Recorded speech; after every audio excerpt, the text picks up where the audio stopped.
Hello, my friends, and welcome back to Cafe Bagheri. We're gonna make another one of my favorites. Of course, everything I cook for you here is my favorite, or I wouldn't be cooking it. This one takes me back to my college days, back in 1980s, right here in Dallas, Texas.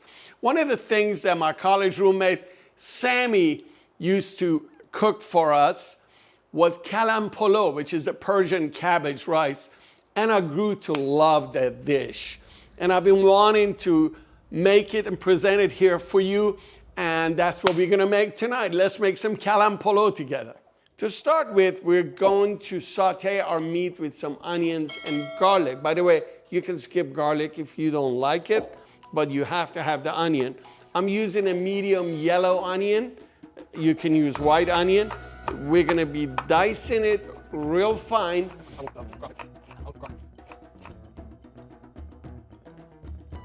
And I will be sauteing the onion. You notice I have an extra large frying pan, a skillet. That's because I'm gonna be shredding the cabbage later on to add to meat and onions. The cabbage will cook down, of course, but when you start, you're gonna have a lot of cabbage. So I'm sauteing the diced onions.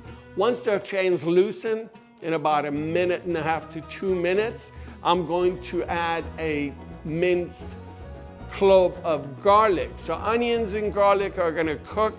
Then we're gonna add our ground meat. You can use turkey, you can use beef and or lamb, and you can use ground chicken if that's what you had.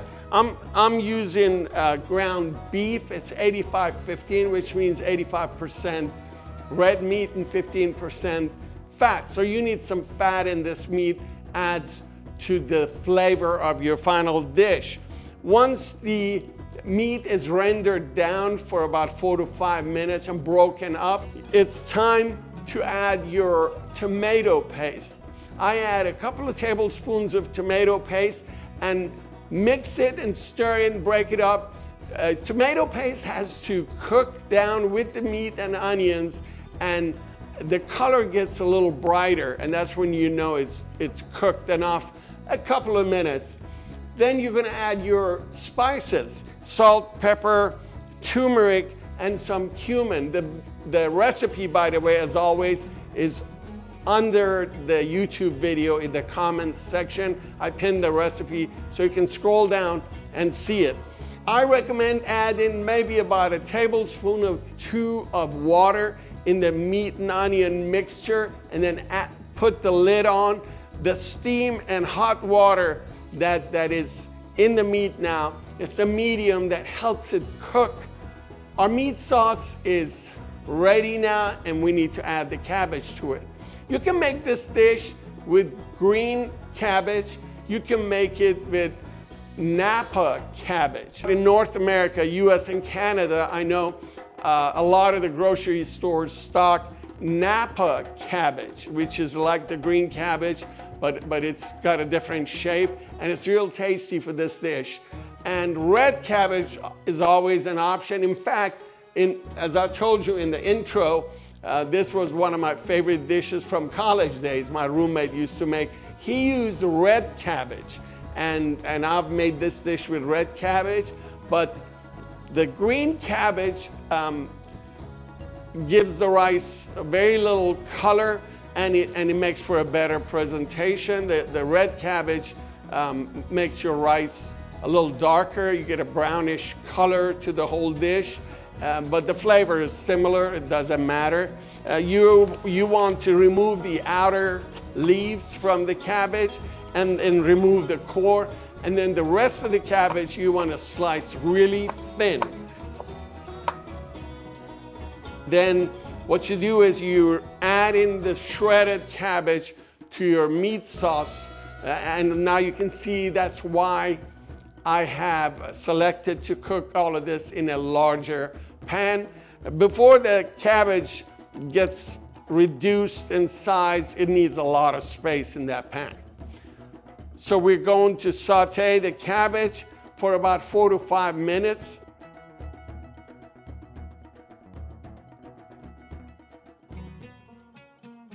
Now we're going to add some saffron water, or saffron solution, as we call it in our kitchen.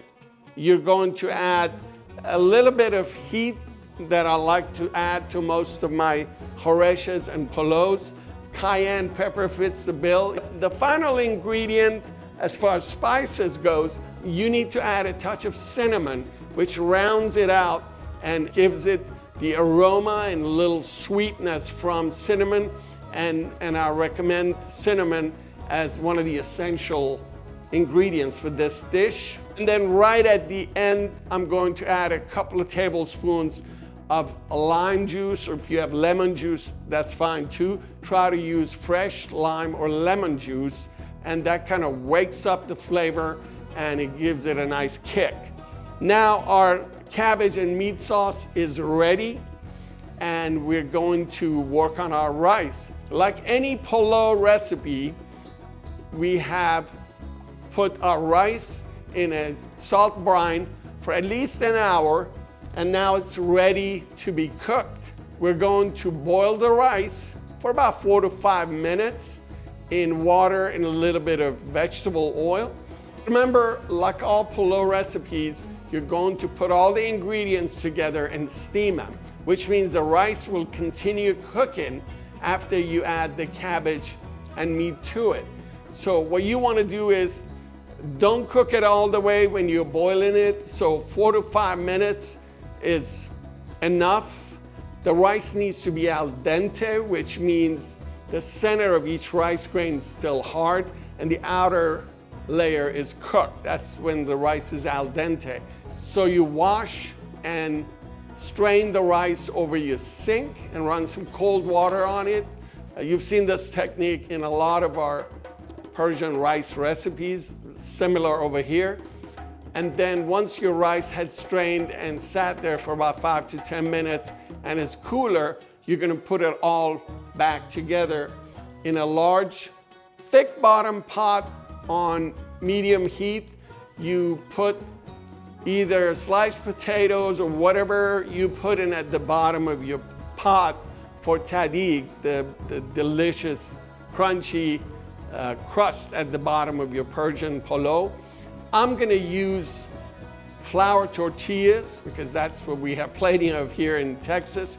We put some vegetable oil and butter at the bottom of the pot, and add salt, pepper, and a little bit of saffron solution.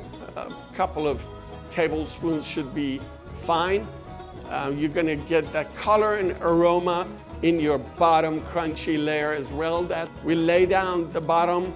Now we're going to put down alternate layers of cooked rice and the cabbage and meat sauce on the top of each other until we have used all of them. At this point, you put the lid on, so you're on medium heat, and let it cook for about 3 to 5 minutes until you can see the pot steaming. You actually see condensation in the pot. You remove the lid, and then you use the handle of a spoon or spatula to dig some shafts, some holes that go all the way to the bottom of the pot.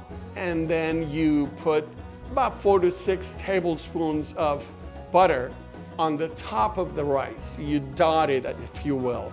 Now you're ready to steam your Kalam Polo. At this point, we put a kitchen towel or just paper towel over the pot and put the lid on, so that provides a seal so that the steam will be trapped in the pot and help cook your rice. We drop the temperature to low, and we're going to go for 40 to 45 minutes to finish our Kalam Polo. Rice is ready. Oh, look at this. Isn't that pretty? Look at this. Woohoo!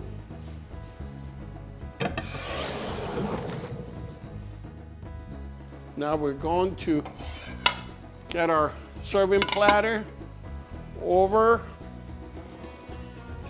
the pot.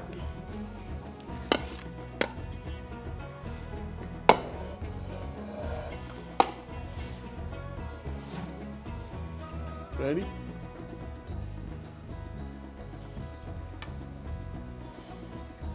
Ha, look at that.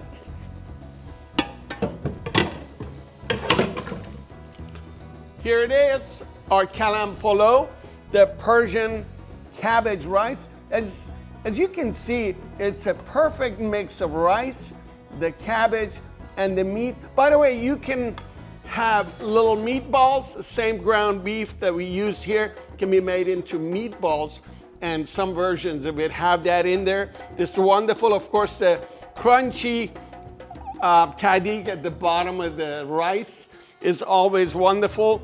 This polo, like lubia polo or other polos, pairs perfectly well with a crunchy, refreshing Shirazi salad, for which we have a video already. You can go check it out. Or you can have some pickled vegetables, some torshi would go well with polo as well. Thank you for being here with me tonight.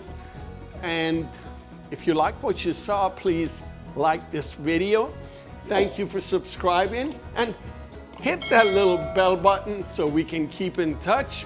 Whenever there is fun stuff happening around here, you'll get a notification. And I would love to see you back right here at Cafe Bagheri very, very soon so we can cook some fun stuff together.